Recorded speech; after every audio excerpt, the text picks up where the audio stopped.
Hoy se cumplen 101 días de gobierno, de los cuales 41 han sido en estado de alarma. Pues quería saber un poco cómo han sido estos días, que supongo que han sido para usted los más difíciles en política, y cómo lo ha vivido usted y cómo lo ha vivido el gobierno.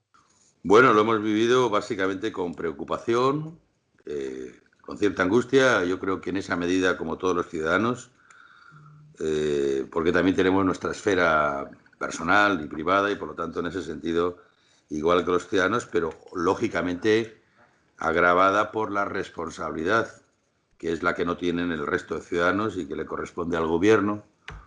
Poner freno no al virus ya como tal, sino lo que entraña el virus, que lógicamente entraña todo un drama humano respecto de la enfermedad, de la muerte y también, lógicamente, de todo el quebranto en la actividad económica, que es tanto como el bienestar de las personas. Y otra cuestión también muy importante que tiene que ver con las expectativas, ¿no? Con los proyectos personales, con los planes que todos podíamos tener y también en cómo será, ir pensando en cómo será el futuro inmediato, ¿no? Sabiendo que esto nos va a afectar mucho, al menos en el futuro inmediato, ¿no? Entonces, es una situación excepcional sobre la que además no tenemos precedentes. Somos varias generaciones las que no nos hemos enfrentado a una crisis de esta dimensión, además con un enemigo en este caso invisible, del que en un principio no podíamos prever su impacto y que yo creo que podemos concluir que la dimensión nos ha sorprendido a todos. Y digo a todos, es a todos, a todos, porque no hay ningún ejemplo de nadie, tanto en declaraciones privadas como en comportamientos, declaraciones públicas, perdón, como en comportamientos privados, haya demostrado ninguna previsión sobre la dimensión de esta crisis sanitaria. ¿Hubiera sido mejor afrontar esta crisis con un gobierno que no fuese de coalición, solo compuesto por el PSOE? ¿Ha habido problemas internos por este motivo? Mire, es que hay preguntas que son imposibles porque la realidad es la que es. Y encima no hay ninguna posibilidad ni de modificarla ahora ni de haberla modificado antes. Por lo tanto, es una cuestión que no tiene, no es planteable. O sea, Pero en todo caso, no lo se que ha tengo que planteado decir es, en ningún momento, perdona, en ningún momento la destitución de Iglesias, como se le ha pedido el Partido Popular. bueno, observamos la campaña, pero obviamente esa pretensión que la oposición hace, estigmatizando a Unidas Podemos, eh, es en todo caso un lamento tardío, porque si realmente esto hubiera sido sincero, pues ya tuvieron su ocasión, su oportunidad. Esto ya son tiempos pasados.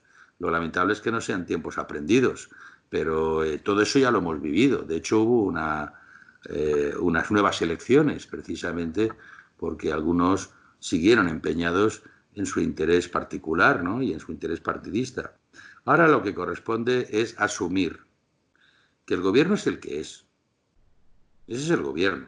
Entonces, querer colaborar con el gobierno pasa por asumir el gobierno, por reconocer el gobierno. Es decir, no vale ninguna excusa de quién compone el gobierno. Eso no es estar a la altura de las circunstancias y es seguir persistiendo en una actitud de no reconocimiento. Entonces, no hubiera funcionado ni mejor ni peor, porque el gobierno es el que hay. Y en segundo lugar, no ha habido tensiones como los que algunos tratan de magnificar. Hay puntos de vista, pero también por parte de miembros del gobierno que no están adscritos a ninguna formación y puntos de vista también distintos incluso de aquellos que formamos parte de la formación, pero forman parte también de un gobierno en el que se opina, se participa, se propone y que además tratamos de enfrentar una situación sobre la que ninguno tenemos experiencia. Me hace mucha gracia cuando el Partido Popular dice déjenos participar a los que tenemos experiencia, no sé a qué experiencia se refieren. Sí.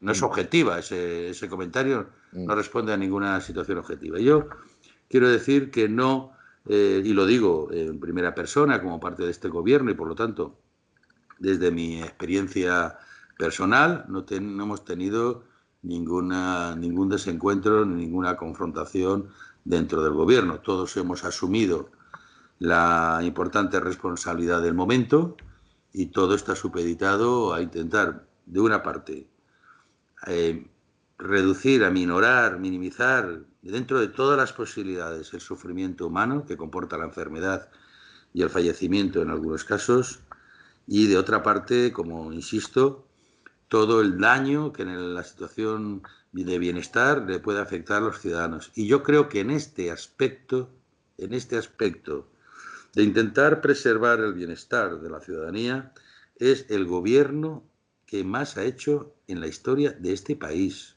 Lo digo sin ponerse medallas, no, simplemente objetivamente. Es el gobierno que más ha hecho, por ejemplo, por el colectivo de autónomos en una situación de crisis. Hemos tenido siempre la inquietud de que en esta crisis no ocurriera como la de 2008, donde los más vulnerables fueron los que más coste tuvieron que aportar.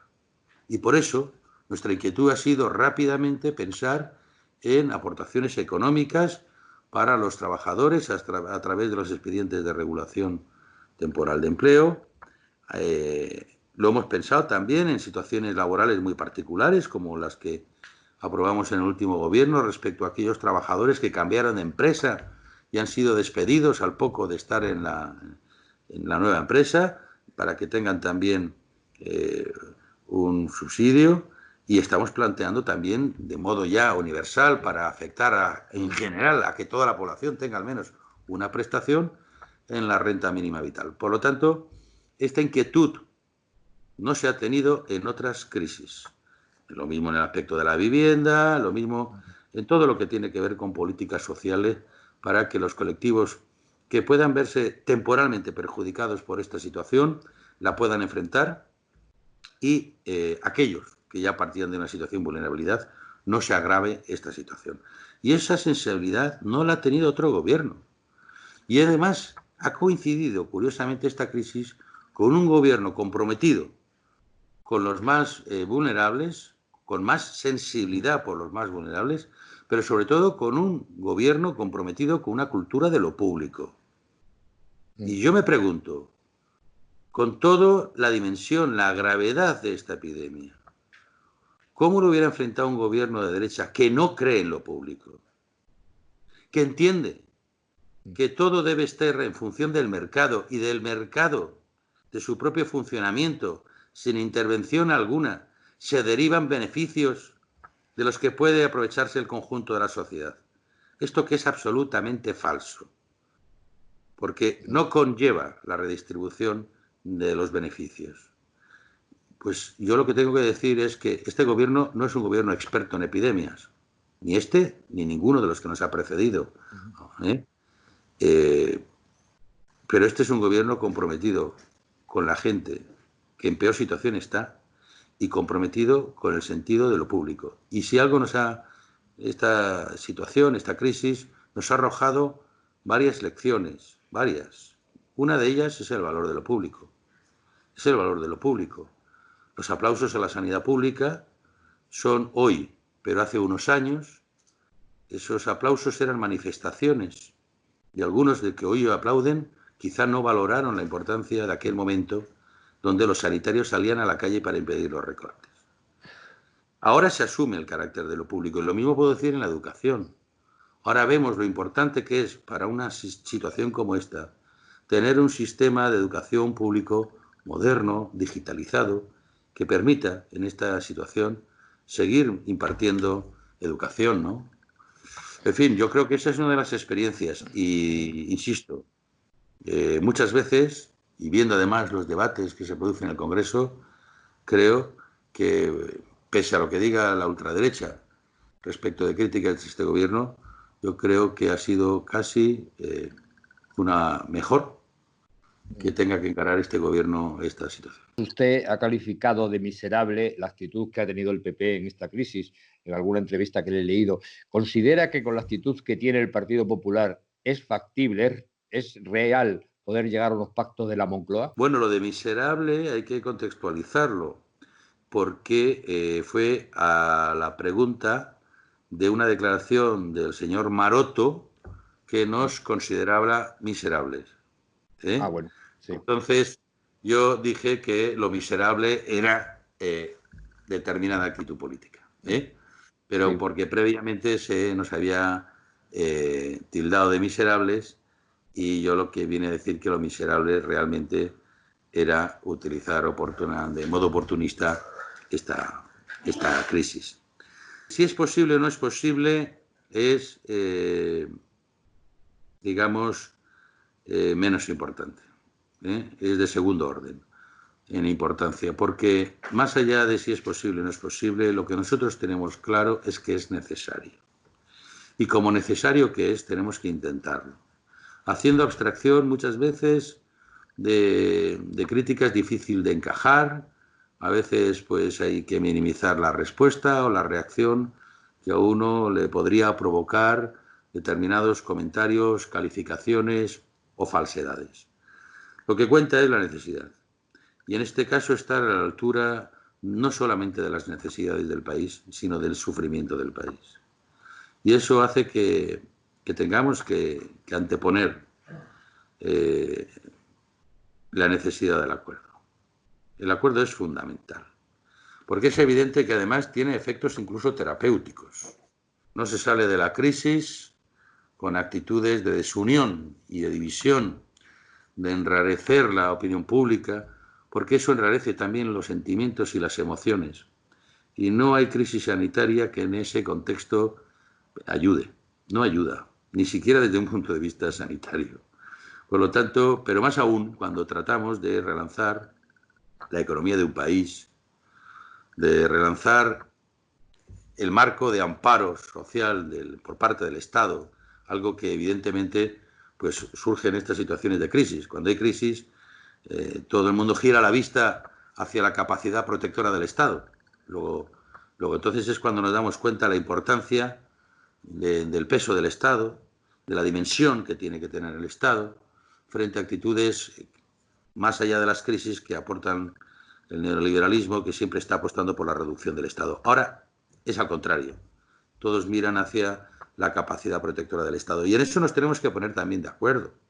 Si ahora efectivamente tenemos que traducir los aplausos hacia los profesionales de la sanidad pública, los tenemos que traducir en mayor dotación, en mayor presupuesto, en más inversión. Ahí es donde hay que manifestar realmente el compromiso, ¿no? Y yo Entonces, creo que por esta lo que... crisis Siga. arroja muchas conclusiones. Esto que le digo del valor de lo público, la necesidad de fortalecer la investigación, la necesidad también de tener una industria que garantice niveles de seguridad en cuanto a abastecimiento, que no seamos un país dependiente de la producción de otros países. Necesitamos también un sistema financiero comprometido, necesitamos un sistema de comunicaciones de carácter estratégico también más involucrado, más implicado en fin, con el Por lo que, Estado. por lo que usted me dice, ha vuelto Keynes, ha vuelto a la socialdemocracia. Esta es una oportunidad para la No, para socialdemocracia. algunos nunca se nos fue, Bueno, por eso sí. somos demócratas. Pero sí que es verdad que lo que vuelve, más allá de la socialdemocracia, es el gran pacto que supuso, tras la Segunda Guerra Mundial en Europa, unos niveles de cesión que tienen que ver con la redistribución de la riqueza y la creación del estado de bienestar que nos ha acompañado todos estos años. Pero no es la idea keynesiana, sino la idea del gran acuerdo. El confinamiento en España está siendo especialmente duro y las medidas que se están tomando para su flexibilización son más cortas que en otros países.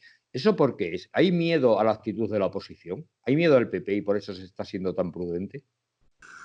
No, no. Para algunos ya ve que incluso consideran que el confinamiento debería ser más duro, ¿no? Desde Cataluña se critica Pero que, a nivel mundial es el país que más dureza lo ha puesto y que más bueno, está eso tardando en pensamos salir. nosotros desde el Mm, gobierno, mm. cuando se nos cuestiona que no hemos actuado con rigor. Decimos justamente eso. Bueno, la situación sanitaria es la que marca el rigor de las medidas. Tenemos una situación que no es de la intensidad que en otras partes, pero también es verdad que hemos querido, pese a las críticas incluso que se nos han dicho, evitar un mayor dimensionamiento, ¿no? Hubo gobiernos que en un principio decidieron no plantear medidas importantes, ¿no?, que afectaran, digamos, a la movilidad, al movimiento, como fue en Gran Bretaña, y sin embargo, pues finalmente tuvieron que rectificar, o incluso con las idas y vueltas en Estados Unidos respecto de esta medida, ¿no? Pero a nosotros nos preocupa que el sacrificio que se ha hecho pueda quedar malbaratado por la ansiedad de volver a la normalidad, ¿no? Porque se ha hecho mucho esfuerzo y sería muy grave que todo ese esfuerzo hubiera sido baldío simplemente por el apresuramiento. Tenemos que mantener una cierta seguridad en lo que estamos llamando la desescalada, pero que no es sino la vuelta a una cierta normalidad, y la tenemos que hacer gradual, con medidas, con mucha prevención y con mucha prudencia, ¿eh? Pero se está perdiendo el 0,8% del PIB semanalmente. Es un problema económico de unas dimensiones terroríficas. ¿Cuánto puede aguantar España así? Bueno, efectivamente, no solamente España, el conjunto de los países europeos están ante esa caída del PIB y en situaciones peores. Y yo creo que Italia está en una situación todavía más complicada que España, ¿no? Pero Francia también está atravesando una crisis que en un principio no aparecía como tal, y el ritmo de letalidad y de contagios está aumentando considerablemente. Yo creo que van algo por detrás respecto de nosotros en cuanto a la madurez de la situación. Y por lo tanto, yo creo que una Europa donde España, Italia, Francia, en fin, economías y países de esta dimensión, no puede decirse que no es un problema europeo. Ya no hablo de Gran Bretaña porque se ha planteado la salida, ¿no?, que también tienen un grave problema, ¿no? Por lo tanto, yo creo que hay que enfocarlo desde una perspectiva europea, porque además, no solamente porque la situación alcance en su gravedad a buena parte de los países y muy especialmente a países de la dimensión que le he comentado, sino porque además tiene que ver mucho con la viabilidad del proyecto europeo. Si Europa, el proyecto europeo adquirió dimensión, sentido, importancia, fue crear un espacio donde la libertad y el bienestar eh, fue muy distinto al resto del mundo. Fue un espacio de desarrollo de civilización tremendo. Y lo fue a partir de ese gran acuerdo tras la Segunda Guerra Mundial y a través de la creación del estado de bienestar social que se produjo entonces como consecuencia de ese pacto y de una obra de reconstrucción que todos nos acordamos, que fue lo que sacó adelante Europa. Y en estas circunstancias estamos planteando un poco lo mismo. Un plan de reconstrucción que fortalezca políticamente Europa, ¿eh? Y esto pasa lógicamente, además sabiendo que estamos en una economía del euro y por lo tanto no tenemos la capacidad como país que tiene Estados Unidos para disponer de la Sí. reserva. Su ministerio es un ministerio clave en esta crisis. ¿Qué medidas están ya pensando para cuando vuelvan a funcionar los metros, los trenes, los aviones? ¿Cuándo se volverá a la normalidad en el transporte?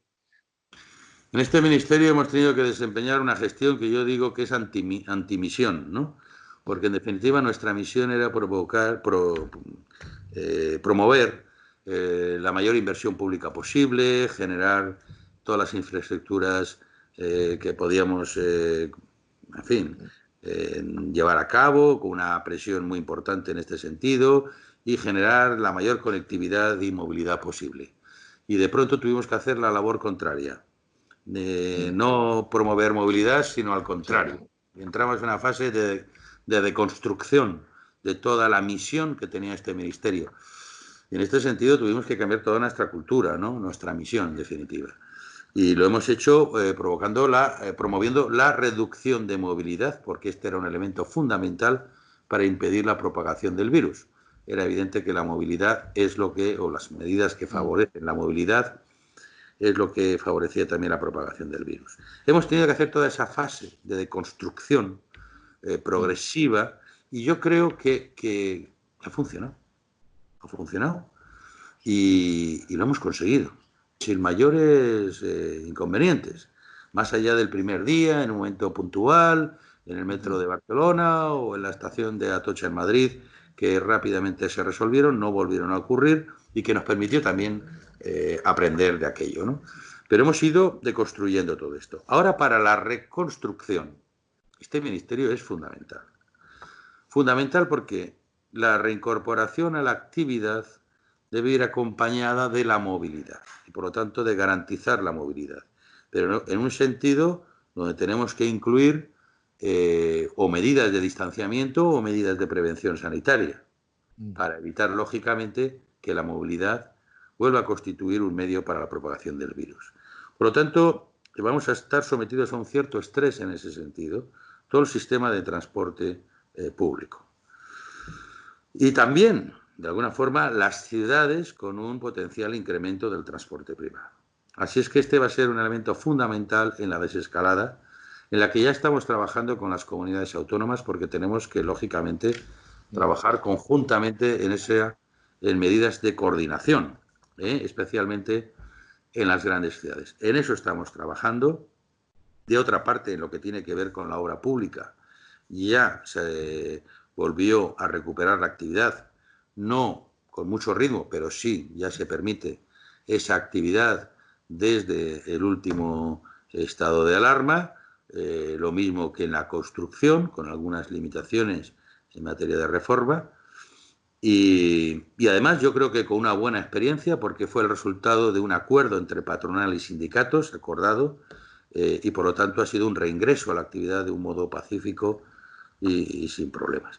Y luego nos queda otra parte importante, que es el diagnóstico, el impacto que ha tenido en los sectores del transporte. Es decir, esto evidentemente ha afectado a nuestro administrador de infraestructuras ferroviarias, que ha perdido muchos ingresos, afecta a nuestro operador comercial ferroviario, Renfe, porque le ha afectado mucho a sus ingresos y a su previsión de ingresos, por lo tanto, a su equilibrio financiero, y afecta al sector privado, en este caso al modo aéreo, que está clarísimamente afectado. Y entonces tenemos que valorar todos estos impactos para que todo este sistema no caiga, sino que al contrario lo podamos mantener y lo podamos relanzar.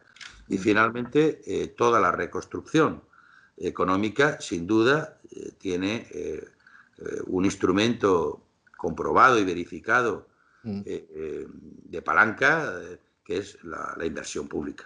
Y en ese caso, pues el Ministerio, lógicamente, que es el que gestiona cerca del 80% de la inversión pública del Estado, lo gestiona este ministerio, pues en principio estaría llamado a tener un papel muy importante en la reconstrucción.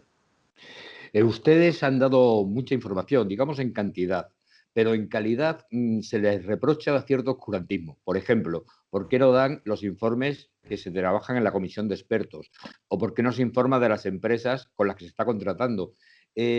¿Por qué se ha cerrado el portal de transparencia del gobierno? ¿Por qué esa actitud cuando el gobierno quiere presumir de transparencia? Bueno, miren, esto de la transparencia, en fin, yo tengo mis propias ideas, pero en fin, hay quien plantea transparencia y hay quien, en fin, lo que le gusta son otras cosas que tienen que ver por poco la transparencia. Fíjese, el martes hubo un Consejo de Ministros en el que se aprobaron medidas muy, muy importantes para personas y para empresas. Además, atendiendo como son muchas de las últimas medidas, que no son generalistas, sino muy específicas, que tratan de atender situaciones muy concretas, ¿no? Por ejemplo, una de las medidas fue esta que le comentaba antes de los trabajadores que cambiaron de empresa, fueron despedidos posteriormente y no tienen protección. O, por ejemplo, la reducción, en nuestro caso, de las tarifas portuarias para las embarcaciones que están en amarre y no pueden salir y tienen un coste que hay que asumir. O, por ejemplo, la prórroga para la justificación de las ayudas para la reconstrucción de Lorca después del terremoto, que solamente afectará a Lorca, pero bueno, para ellos es importante. Y tantas otras situaciones particulares que hemos tratado de enfrentar. Sin embargo, no hubo ningún comentario al respecto. Ningún comentario. Ningún interés sobre las medidas. Todo fue la polémica sobre la salida de los niños. A partir de ahí reacciones incluso ya desmesuradas, desicaceroladas, reacciones, en fin, que muchas veces el interés está en la anécdota o en aspectos de debilidad, pero eso no tiene nada que ver con la transparencia. Y eso es un poco también un argumento de justificación para los bulos. Cuando hay una información que no es cierta y se ha respondido, no ha merecido tampoco ningún ejercicio de transparencia. Hay muchas actividades que, lógicamente, lo que hacen es atacar a la transparencia. Todas las preguntas que se han planteado en los medios, con los medios de comunicación, en estas ruedas de prensa, que ayer yo mismo protagonicé la número 100, ¿no? Es una cosa significativa en este tiempo de estado de alarma. Las preguntas que se plantean se contestan. Si usted se refiere a la provisión de material sanitario, que imagino que es una obligación que corresponde a todas las administraciones públicas, entiendo, no solamente al Gobierno de la Nación, sino a todos aquellos que se han provisto de este material. Yo lo que le puedo decir que en este caso, por estas adquisiciones que se hacen de acuerdo a una emergencia, no exigen la publicación en el portal de transparencia, por la razón de origen, legalmente. Ahora bien, yo creo que aunque legalmente no sea exigible, conviene publicarlo. Y el Ministerio de Transportes, en este caso, ha hecho solamente una operación instrumentada a través de 2 órdenes para la provisión de equipos de protección para el sector público, pero también para el sector público competencia del Ministerio, pero también para el sector público de competencia autonómica o local, e incluso para el transporte privado, para proveerles de estos equipamientos, pues lo vamos a poner en el portal, si no se ha puesto ya, porque ese fue el acuerdo que tuvimos de publicitarlo. Pero, insisto, ¿qué quiere decir? Es que no quiero hablar de ningún ejemplo concreto, pero mucho de nuestro trabajo ha sido también hacer frente a los bulos. Pero, ojo, no a los bulos solo que van en las redes, no, a bulos publicados, en medios que se consideran serios. Y son más dados a estos elementos que a otros. ¿A qué responde este interés? Esa es la pregunta. Lo que podría ser una anécdota o un caso no generalizado, no voy a decir aislado, al menos no generalizado, no merecerían tanto interés si no hubiera otro propósito. Se habla mucho de partidas de material no conveniente o ineficaz, pero cuando tratamos con otros países, la dimensión en otros países es superior.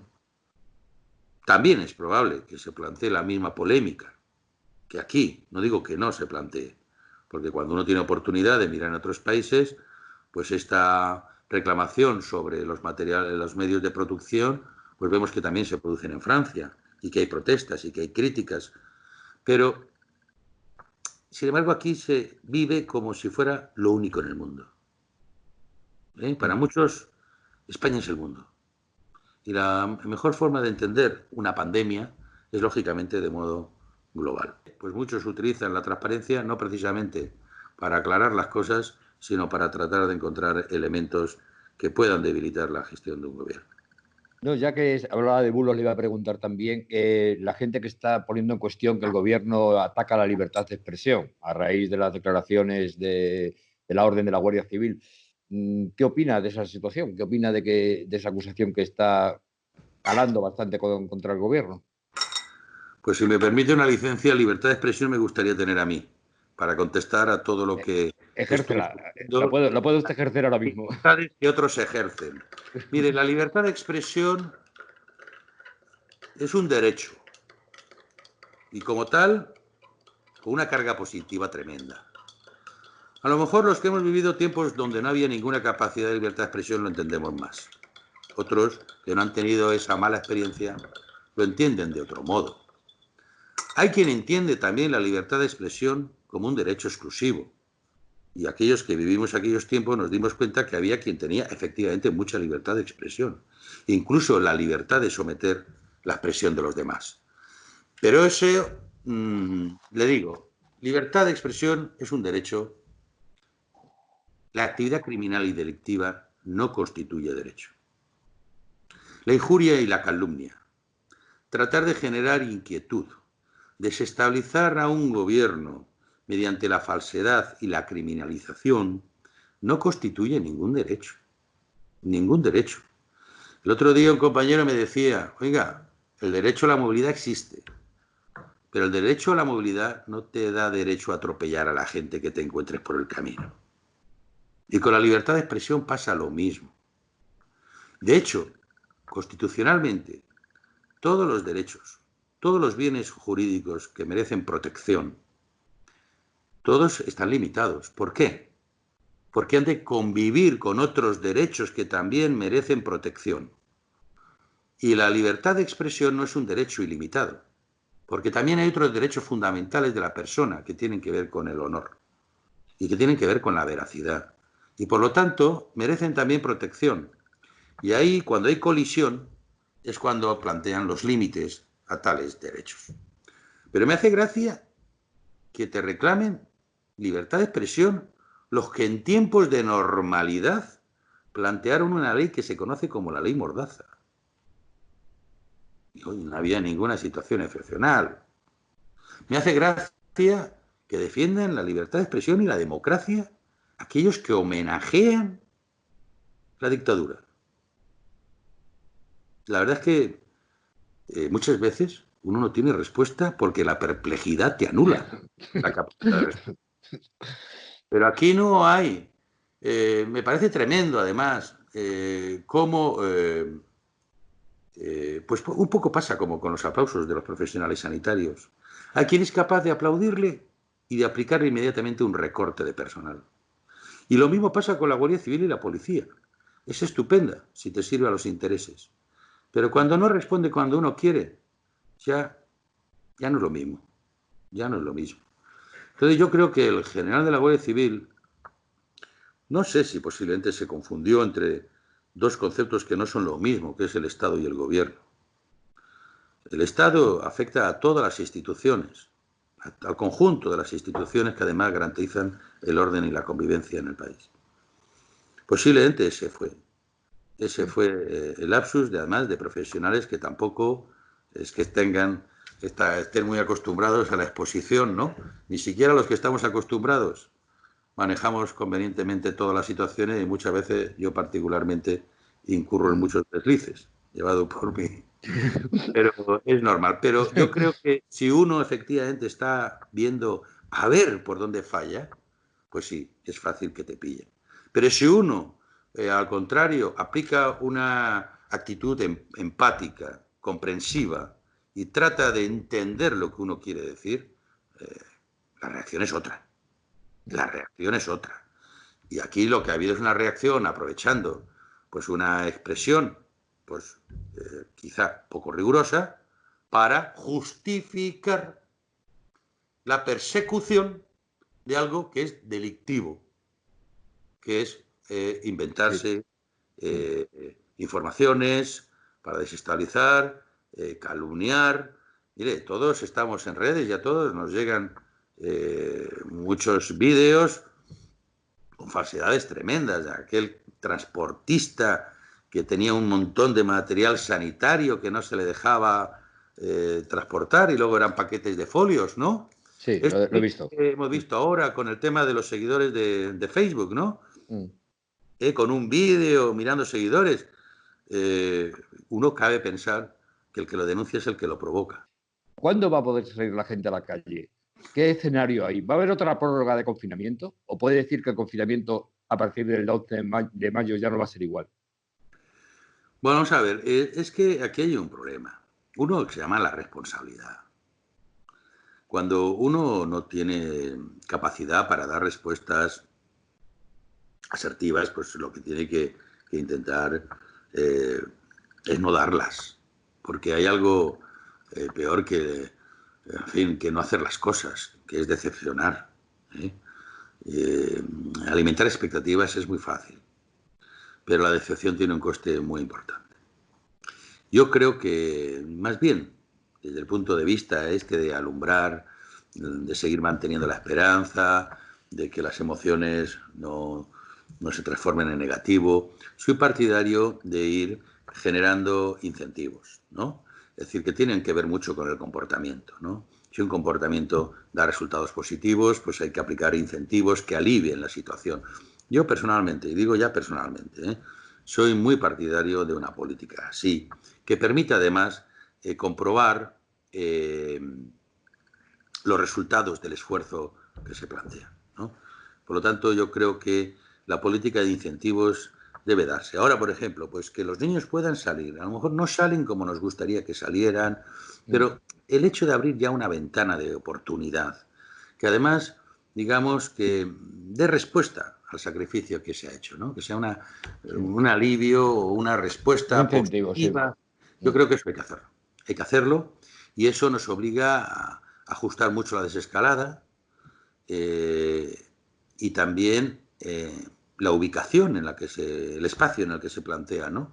Por eso creemos que ese desescalamiento ha de ser asimétrico en lo territorial, o sea, en el sentido que en espacios donde no hay crisis sanitaria, porque no hay contagios, porque incluso en sitios que no hay fallecidos, en fin, que no hay impacto de la enfermedad y que tiene posibilidades de cierto aislamiento, ahí yo creo que habrá que ir planteándose, pues lógicamente, otras medidas, ¿no? E incluso, pues, que también se vea que el esfuerzo de que se desarrolla en los sitios, pues tiene una compensación y que estimule a seguir realizando esos esfuerzos.